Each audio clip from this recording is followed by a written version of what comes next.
Ole hyvä. Joo, hei, mä oon Mikko Reijola Extra Uutisista ja mä ajattelin kysyä tällaista, kun maailmassa on lähes kaikki valtiot velkaa jollekin, niin missä voi olla niin paljon rahaa ja kenellä on oikeus antaa niin paljon ja jakaa sitä niin, että sitä on ja silti näiden taloudet on lähes kuralla näiden maiden, vaikka niihin upotetaan kuinka paljon. Eli mistä tämä raha tulee, mistä se luodaan?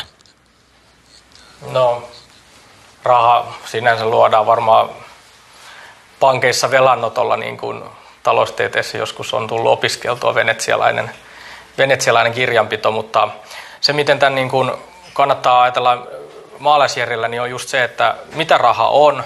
Raha on vaihdon väline, se on jonkun arvostamista. Jos me arvostetaan kaikilla pitää olla siis suhde, siis niin kuin tämän Laitilan kuplajuoman suhde tähän lasiin, niin se on markkinoilla määräytynyt. Me kaikki niin kuin hahmotetaan tämä peruselementti, että syntyy se marjojen sekä oravan rahaa, niin silloinhan se vääristyy. Silloin ei ole enää marjaa ja oravan nahkaa, eli se realistinen vaihtosuhde vääristyy.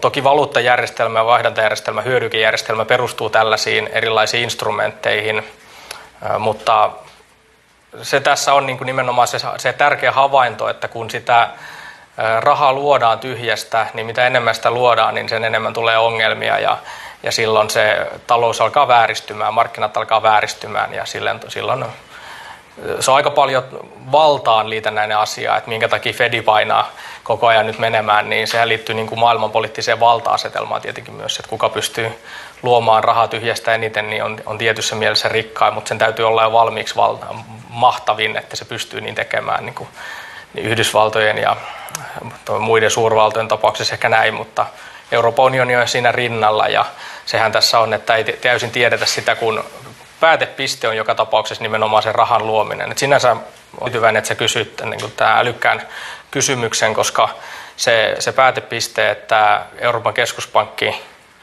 painaa vaan loputtomasti rahaa, niin ei oikeastaan asiantuntijatkaan tiedä, millaisia ongelmia se johtaa, että siinä tulee olemaan poliittisia ongelmia myös yli talouspolitiikankin, eli ollaan hyvin vaarallisilla vesillä, jos kaikki kuitataan vaan pankkiteitse luomalla tyhjästä rahaa.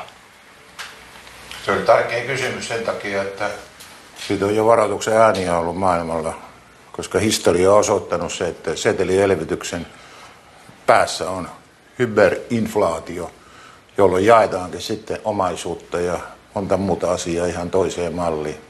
Onko tämä jotenkin tavoite? Sitä en tiedä, mutta hyvin varovaisesti pitäisi suhtautua nyt tähän rahalla elvytykseen.